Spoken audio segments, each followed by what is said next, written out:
Okay, we're going to go ahead and get started with our second session. And I do want to say our second session will not be as long as the first. Now, I'd love to hear from you, any comments or questions that you've had, anything you've thought about during the break before we kind of get started. Any comments, again, questions? Any stories, really juicy stories you want to share it? No, it's okay. Thank you again for having me. And we will be talking about here in this second session, the social dilemma. I have not done this session many times. This is a new session that I incorporated about 2 years ago. But as you know what happened 2 years ago, I haven't been able to give that very many times. And so I've only done this about 4 times so far. But this is a new session based upon the documentary of the same name on Netflix. How many of y'all have seen The Social Dilemma on Netflix? Okay. If you have not, and if you have access to a Netflix account, or you can go over to somebody's home that has Netflix, I would highly encourage you to watch it.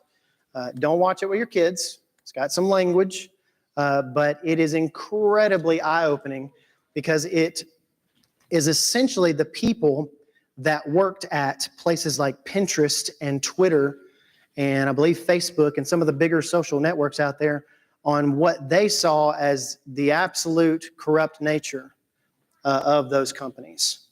And we're going to talk about those companies specifically. And the reason why I call it a dilemma is because social media is really, really neat.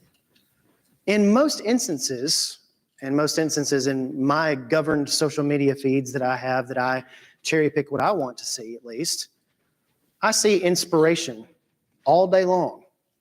I see church services streamed on my Facebook account all day long. I see encouragements from friends and funny jokes and memes and things about if it's got knives or guns in it, I'm all about it. Okay? Instagram's my happy place because I can control exactly what I want to see. I don't even check the Explore tab because when I go to the Explore tab, that's based upon an algorithm, and that algorithm does not know who I am. So, the dilemma here, though, is how do we balance good from bad? How do we make sure that we are able to bring our children up from high school age on upward? Because I will encourage you, as your children get to high school, 9th and 10th grade, to responsibly and very minimally, those 2 key words there, responsibly and minimally, expose them at a very slow rate to social media because they're going to be exposed to it eventually. You want them to be responsible digital citizens and, of course, good citizens of God's kingdom first and foremost. And so, again, when they get to college, you do not want them to be hit with a wall of social media. I went to North Carolina in early 2020 before the pandemic, and I had a family walk up to me so proud. They had 3 kids. I think it was 3 girls actually, and they were 3 years apart, 16, 17, 18 years old, and they were so proud. They said, our girls have never had a cell phone, and they've never been on any kind of social media or the internet. And I go, okay. If that's true, that's a terrible idea. But it's not true. And I wasn't trying to tell their daughters were evil miscreants that went around and did all whatever they wanted to do, but they have been exposed to that eventually. Your kids are going to be exposed to it. You want them to be exposed in a controlled environment in the right way. So again, that's just an encouragement to you to have a plan with your spouse to gradually allow them to use these devices, use them, and especially graduate them to social media. Okay? There's a list on my website of 18 practical things, and I would invite you to download that. It was written by a mother. She was featured on ABC News. She was giving her 16-year-old son an iPhone for the first time. She wrote these whole big rules down, and they're actually really entertaining to read and also incredibly practical. So I'd invite you to download that list and make your own list from it because it's incredible to read. So go ahead and do that when we have time this weekend or tonight. These are the 3 things, that I think we kind of fear about social media and that we are going to talk about here. We've got a lack of knowledge about it. We don't know all the ins and outs. We don't know exactly how it works, but we do know that sometimes when we've been talking about buying a new pair of boots and then we suddenly see an ad on Facebook for a new pair of boots, we go, ooh, that's creepy. Now, I'll tell you exactly why that happens, first and foremost. And it's not because your lady in the tube, your Amazon device, heard what you were saying either. Okay? Social media's negative influence, not just on our kids, but our entire culture. I think in the last 4, 6, 7 years, that has just accelerated like crazy. And we have got to make sure that our kids are not exposed to some of the things that we as adults have seen on social media the last 4, 5, 6, 7 years. And then lastly, I think we need to help our kids navigate social media and be, again, I say it over and over again, but I want to make sure, responsible digital citizens. That's Jacob. He's the one in the forefront. David is the one photobombing in the back because, again, he's a carbon copy of me, and he's just that silly guy in the background. But this is a $150, 150-gallon stock tank that you can get from Tractor Supply. Turns out that makes a really, really great little tiny swimming pool for little bitty boys. And I took this picture, and I think it's one of my favorites. I have it framed on my desk. Jacob here in the forefront, he's on the autism spectrum. He's 10 years old. And how we found out was in a very interesting way.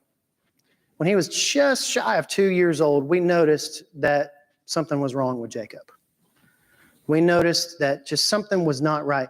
You as a parent have this like innate feeling about your kids. You know when they're getting sick. You know when something's wrong. And we just had that feeling. Something wasn't right. We took him to one of the best hospitals in the country, Vanderbilt Children's, and it was not very long at all. 15 minutes maybe. One of the most renowned psychologists in the country sat there and told us that our child was going to be on the autism spectrum. He's not high functioning. He can't have conversations with you necessarily. His speech is fine. His health is fine. Physically, he's fine. But it was tough finding that out. At 2 years old, being brand new parents, he was our first child. And of course, my wife and I had the typical male-female reactions. My male reaction was, I'm angry and I'm going to fix this. My wife was just of depression, didn't know how to deal with it. Neither one of us really knew how to deal with it. And guess what? It was the first situation, I think, in my entire life that I had just had to give something to God. I don't think I'd ever had to do that really before in my life until I was forced to. And doctors and nurses have told us repeatedly, Jacob is in fourth grade. Sorry, he would be really mad at me for saying that. He is in fourth grade. He is doing incredibly well. He has a buddy at his school. He's making good grades. He has his difficulties. He has his nighttime routine that has to be done exactly by the numbers and the way that he wants it to be done. But he's flourishing. And the reason why that he is that doctors and nurses and his behavioral therapist that comes to our house once a week, every week for the past 7 years, bless her, have told us over and over and over and over again that it was because of early intervention why Jacob is doing so well. It was because we were proactive, not reactive, is the reason why our child is doing so well now. Jacob will probably always live with us. We're starting to realize that now. And it's going to be a struggle, especially when he gets into his teen years and into adulthood. But we're confident that we can handle it because he's done so well just since the age of 2. Proactive, not reactive. That is the strategy that we have to have when it comes to digital parenting.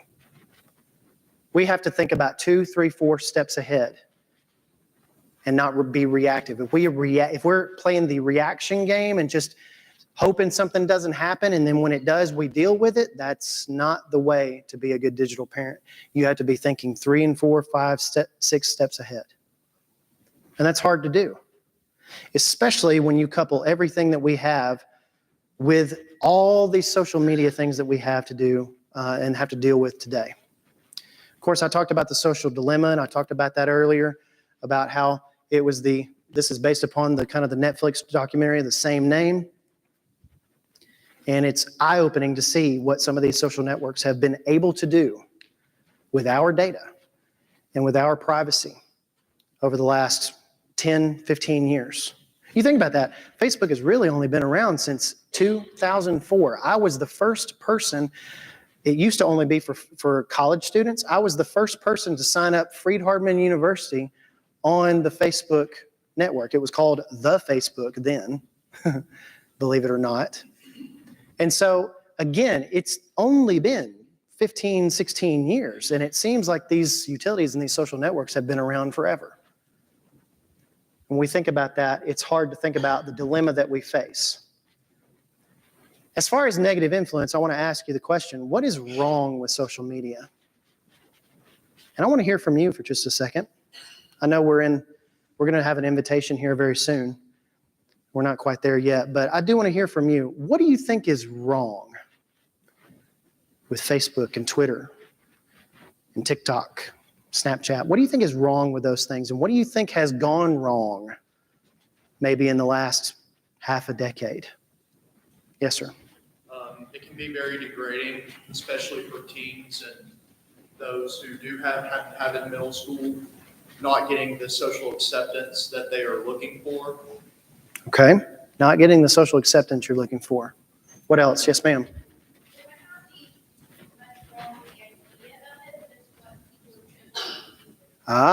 So it's what we do with those tools, right? Not necessarily the tool in and of itself. You know, Facebook, go ahead, I'm sorry. Sets up unreal expectations. Sets up unreal expectations. That is a ching right there. That is how many times have we looked at other people's lives on Facebook or Instagram or YouTube and said, man, my life really stinks, right? I don't have nearly as awesome a stuff as they do. And that's exactly what it sets up. Even more so for our young people. Middle schoolers and high schoolers look at their friends and the people that are their age, and they see all these people living that are more beautiful than them, that are living more perfect lives than them, that are getting more likes than them and more views than them. And they feel like they don't add up. Anything else? It doesn't give, the number one thing that I think of, that I alluded to in the first talk, is it doesn't give us a true connection. Sure, we may be connecting and we may say we have 1,000 friends on Facebook, and we may say that we've got all these different business connections and our entire business runs on Facebook or runs on Twitter, and we can do all this other different stuff and we make so much money. We don't have real connections though unless it's with those people around us, do we? Yes, sir. I was going to say, how many of those 1,000 friends will come out and help you change your tire at 3 in the morning? How many of them will do stuff like that for you? Yes, ma'am. She laughed after she said, I teach middle school. I don't know what that means exactly, but you go ahead. I'm so sorry. Bullying and talking about one another, they can't, used to, if two guys had a problem, they get face to face and nuked out. But now they're able to hide behind the screen, and a lot of times you really have to track it down to see where it originated. Yep. And they're able to, it spreads like wildfire. Yep. Some of our schools are ground zero, aren't they, for those types of conflicts? And I'll go ahead and say it. I'm not afraid to say it. My beloved Freed-Hardeman University has had those very issues. And that's college kids at a private Christian university. The one that I went to and I love. And it doesn't matter, though. People are people, right? They're children. They're young people. And that's what's going to happen. Now, let's not get started on what I've seen adults say. Let's not get started on that, please. But what is wrong with all that? It gives us it's given everybody a microphone, hasn't it? It's given everybody a pulpit to say what they want to say. That might be what's wrong with it. I don't know if our society was built for that kind of thing.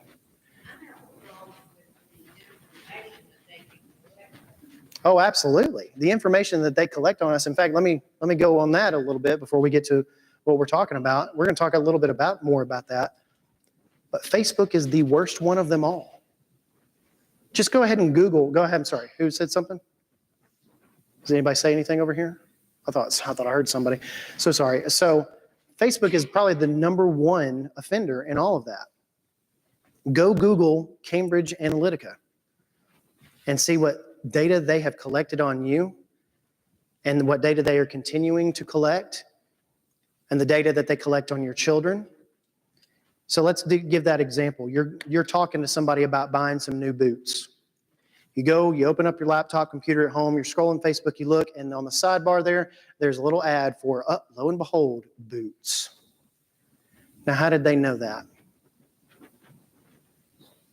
Artificial intelligence, the data they've already collected on you, the proximity of your device in your pocket or in your purse, proximity to other people's devices. They know where you go to church. They know where you work. They know what other places you frequent. They know what stores that you like to shop at online because Facebook has their tentacles everywhere. And again, it's not just Facebook, but they are the worst of them all. Did you know that if you have liked, at one point, if you have liked 100 things on Facebook, Facebook has a full psychographic profile of you and probably knows you better than your spouse. That's crazy. That is the kind of data and the power that they wield. And they make billions off of your clicks and billions off of your likes. Now, is that to say social media is evil? Is it? Does it provide a utility for us?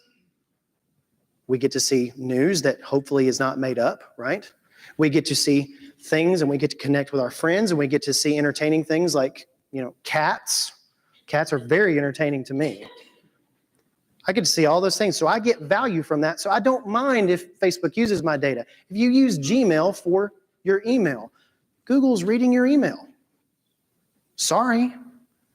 Are you paying for Gmail? No, you're paying for Gmail with your data. Let's get and talk about some of this stuff. Social media does not have your child's best interests at heart, nor does it yours. Let me ask this question. What do these companies like Facebook, Twitter, Instagram, what do they care about the most? Money, their bottom line. And the more money they can leech out of us as far as our data and selling our data, that's what they're going to do. And the same thing is true for your child. If you allow your child to be on that network, guess what they're going to do? They're going to take every bit of data that they possibly can about them. Technically, if you post a photo to Instagram or Facebook, you don't own it anymore. Did you know that? Technically, you don't own it, and you have given them the rights to use that photo anywhere they please. They could put your photo on the side of a New York City skyscraper if they wanted to. And they don't even have to ask your permission. Why? Because that big thing that you signed and said, I agree to, that you didn't read, because nobody does, called the End User License Agreement. Every website does it. But again, Facebook is just the worst. So, social media does not have your child's best interests at heart. Just keep that in mind. And this thing is, when I said it in the last talk, privacy is an illusion, I think you understand that. We need to understand that privacy is just something that people talk about. What really gets on my nerves is how Apple likes to talk about privacy. I love Apple. I'm an Apple guy. I've been an Apple guy since the 90s. I've loved them for a long time. But when they start talking about your privacy really matters, your privacy is important to us, then why do you allow the Facebook app to even be on your phones? If they really cared, then they wouldn't care about the billions of dollars that Facebook gives them every year, or the billions of dollars that they pay Google for Google to be the number one search engine by default on iPhones every single year. Apple pays Google $9 billion a year just so that the default is Google when you search something on your phone. But Apple cares about your privacy. So again, none of these people, none of these companies are innocent, and these companies are going to do whatever they can to fatten up their bottom line. You are the product, not the customer. When you go, y'all have Kroger's around here, right? Y'all have like Kroger, y'all have any kind, okay. When you go into a grocery store, you see products up on the shelf, right? That's the products, right? It's the other way around when we use these social networks. We are the product. We are the product, not the customer. Hopefully you're the customer when you walk into a grocery store. It's not so when we're using these social networks. Yes, sir. Just kind of dumbfounded, amazed, whatever you want to call it, how that women will get dates on the internet. To me, that's insane. And it might be, I've got a story for you. That okay. Just curl your ears. I'll tell you privately, but I mean, it's unbelievable how they will go from Florida to Tennessee to day. But that's normal now, isn't it? That's that's become the norm. Right. Back in the night, so I mentioned the very first thing I mentioned here tonight, the 90s about don't get in the white van and don't talk to strangers. We had a girl that I grew up with in the youth group, and her mom, her dad passed away. Her mom remarried a guy that she met on the internet in 1996, and we were just all like, that's so creepy. Why would she do that? And now that's just absolutely normal. Now, I will tell you more than once, that has bitten people back, though. And the idea of anonymity online, the idea of people being who they are not, the idea of people saying and doing things that they don't want to do, including our middle schoolers and our high schoolers and our schools, being able to be bullies and start things, this anonymity thing has gotten completely out of control. And kids have figured out that all you got to have is an email address to sign up for something, and sometimes you don't even have to have that. And you can sign up for these anonymous services like Yik Yak, or sometimes even some of the other ones. There's a million of them, and there's probably new ones every single week. But again, that's something that we need to make sure that we watch after, and that you need to know what's on your child's phone. Any other comments before we kind of move on? You're the product, not the customer. I do have a couple of funny things. We've talked about some pretty deep, dark things, but these are going to be a little bit lighter toned here. I asked a group of kids at Graymere several years ago, when I gave them a name of a social network, what's the first thing that comes to mind? Okay, had about 40 kids in there, and I just wanted them to shout it out. And I was gonna keep it anonymous. I didn't want them to know who's what. But this is what they said about these certain networks. So let's just talk about Facebook. This is what a kid said, what he thinks about Facebook. That's where my dad goes to complain about stuff. Now that's funny, because it was. I knew this kid's dad, and I was like, yep, he's not wrong. His dad goes and complains about local officials, school officials, the roads being bumpy, whatever, all on Facebook. Doesn't go to the people who can actually fix it, just complains on Facebook. That should tell us something. And that should tell us something about the kids that say, well, I wonder what these kids are watching.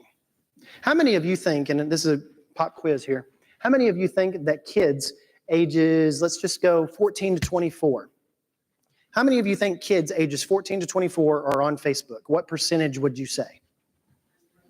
100? Who says any other percentage? 10%? So we've got the spectrum here. 91%. Now we think that kids aren't on Facebook, right? Here's the thing. Kids are not interacting on Facebook. They don't want you to know they're there. They have their own spy network on all of us older people. You know what the number one demographic on Facebook is? 35 to 50. 35 to 50. You know what it was 5 years ago? 30 to 40. We just keep matriculating up that line here. And again, they have their own kind of social network watching all of what we say and do. So if you don't think your child is watching you, you're wrong. Yes, ma'am. So if our kids are at some point going to be in that age bracket, like maybe we should watch what we put on Facebook. Absolutely, we should. And it's not just about what we say either. You know what the number one thing that I see people sharing is things that they haven't read. People will share these long things that they have not read all the way through. Oh yeah, he made a great point in the first sentence, share. We've got to be, what's the church word? What's the churchy word we want to say? Discerning.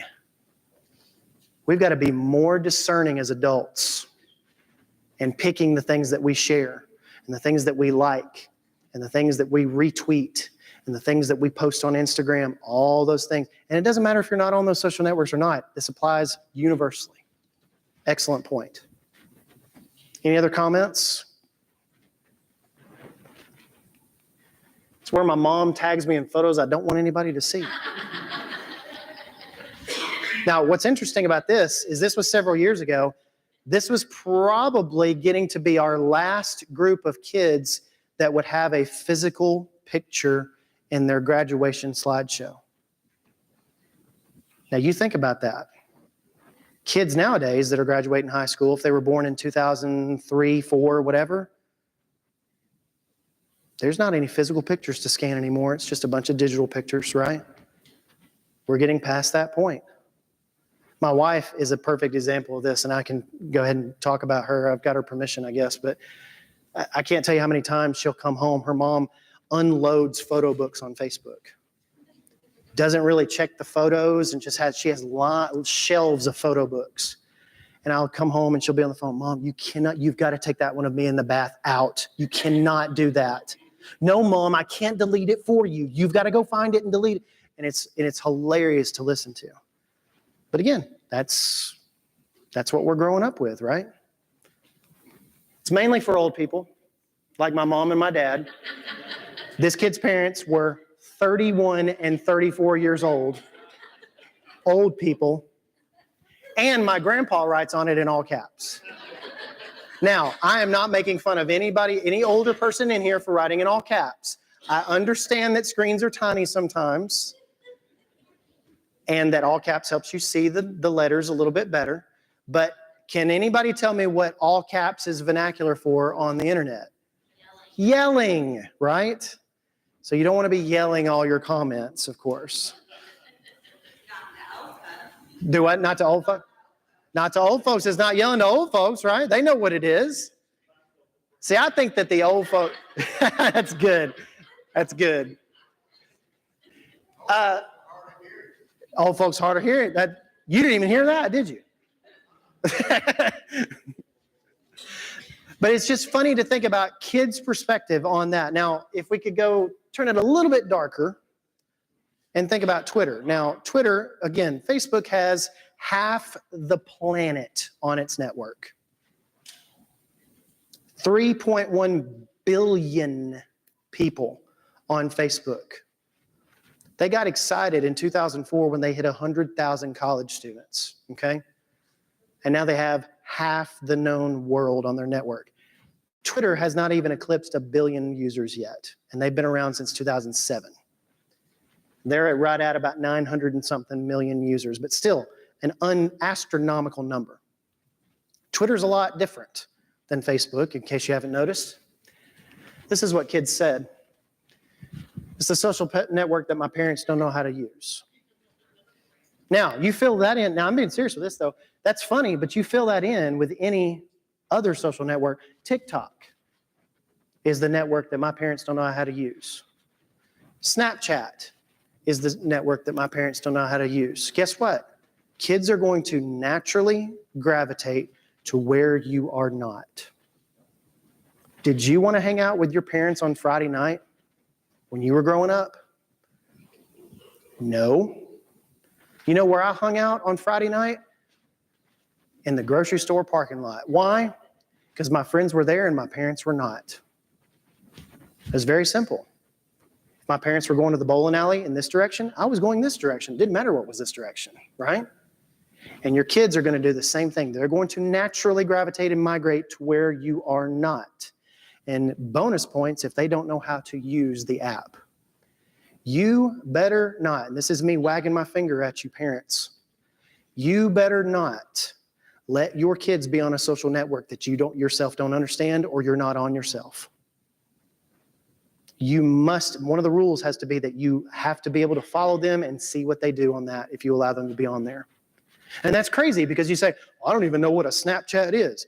Well, it's about time for you to figure out if you're going to allow them to be on there. That's it. Any comments, questions? It's basically the Wild West of the internet. Pretty much anything goes. Oof. It's almost all of them, isn't it? I mean, you could fill in any kind of network up here instead of Twitter. That's almost all of them. You know how many hours of footage are uploaded to YouTube every minute? 77 hours. There's been hundreds and hundreds, if not thousands of hours put on YouTube since we got here at 5 o'clock. The most powerful computers and AI and algorithms in the world cannot keep up with that. Can you find porn on YouTube? Yeah. Can you find incredibly inappropriate things on YouTube? Yeah. Can your kids find it? Yeah. You need to be aware of those things. You need to be aware of those, the apps and services that are on your child's phone, period. I tell parents, you need to grab your child's phone physically and look at it and know their passcode once every few days. That is a statement to your child that you are not going to let them get away with anything, that they know that you're not going to let them get away with anything. And let me tell you something, psychologists have said, and it has been proven, that children that know that they're being watched are far less likely to seek out that kind of trouble.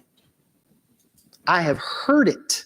I've been on mission trips and at summer camps and at retreats, and I have heard kids, my dad watches, he texts my phone, so I can't do that. I'm sorry, man. I've heard those kids say that to other parents, or to other kids, rather. So again, it's not going to be fun. It is not fun asking your child to hand over their phone. It's not fun asking your child and having hard conversations about what is on their phone or what you found. But again, you have to have those conversations and be your children's protectors. Any comments? Twitter is where my parents can't keep up with me. Again, that idea. My parents aren't there. That's where I want to be. Plain and simple. And honestly, it's more of a question of where their friends are than where you are not. If Facebook was the only social net, if Facebook tomorrow announced that they were going to buy every social network and that we just had Facebook, I would move to the moon. But they would, if we only had Facebook from here on out, then kids would be there because their friends would be there, right? But at the same time, when we think about it, they want to be where their friends are, and they want that independence. Again, most kids are not trying to be bad. They're not trying to hide things from you. They just want to be older than they are all the time. And again, that's something we have to constantly kind of fight against. This one's really profound, and we'll end on this one. It's where I can say what I want to without being judged, and nobody knows who I really am. Again, that anonymity aspect is really high with kids right now, especially with anonymous apps. Kids that are bullying other kids, kids that are talking about other kids, sharing photos or inappropriate or not about other kids, kids that are talking about school administrators, principals and teachers and all sorts of different things about other kids. And you can't hardly trace them down like this lady said back here. Can't hardly trace them down because it's an anonymous account. So again, you need to know if your child is engaged in something like that. I want to talk about our speech for a second. Let's turn to James chapter 3. I know we haven't had many scriptures in this talk tonight. Pull it up here. But James chapter 3 is an interesting illustration that James gives us about 3 different examples about how we use our tongues and what we can do as far as, I'm trying to pull this up here. So in James chapter 3, verse 2, he starts talking about taming the tongue. And every time he says tongue in this scripture, I want you to think about our mouth, our words, the words we use. And that's basically all of what social media is. Sure, there's videos and there's photos on social media and things like that. But a lot of what we do on social media and what our kids do on social media is what we say. And our words are incredibly powerful. James says in verse 2, and I want to read this whole thing here, for we all stumble in many ways. There's a sermon right there. I can just stop right there. There's a sermon. But he goes on to say, and if anyone does not stumble in what he says, he is a perfect man, also able to bridle his whole body. If we put bits into the mouths of horses so that they obey us, we guide their whole bodies as well. Look at the ships also.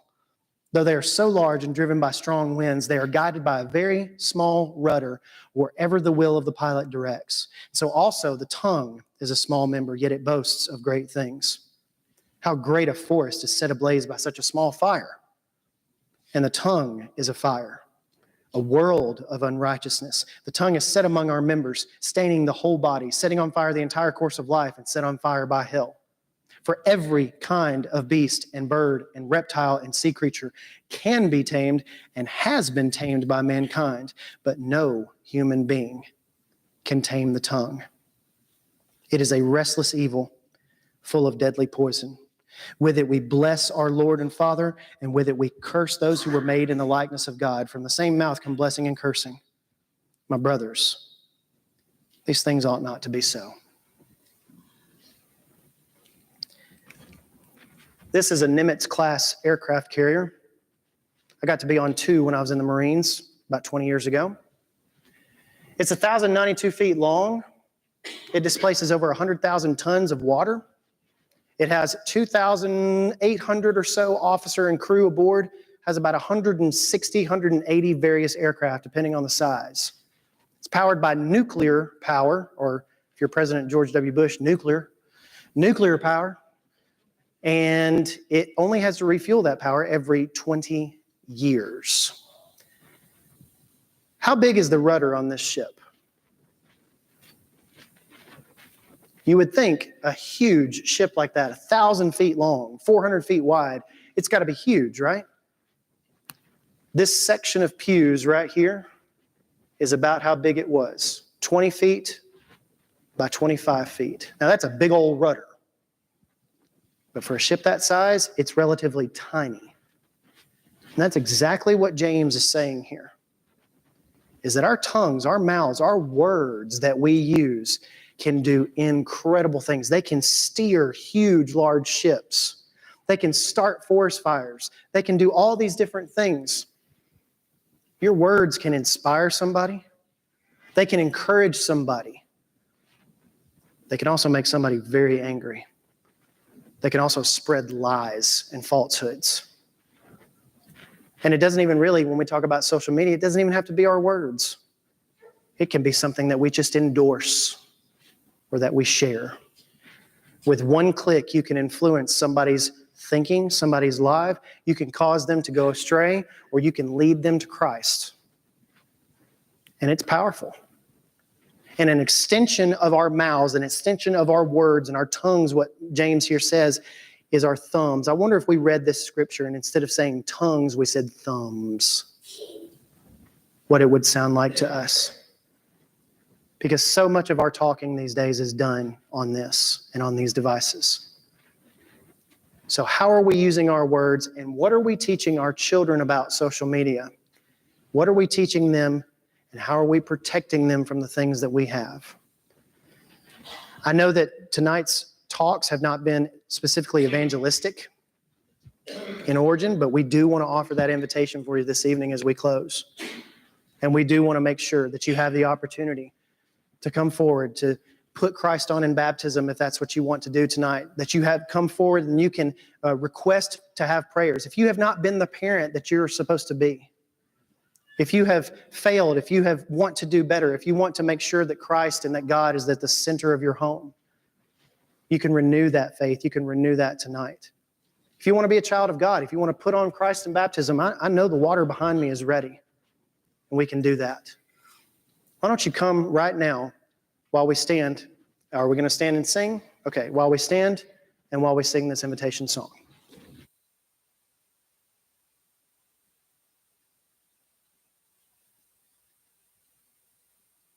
Let us haste, oh haste to its spring.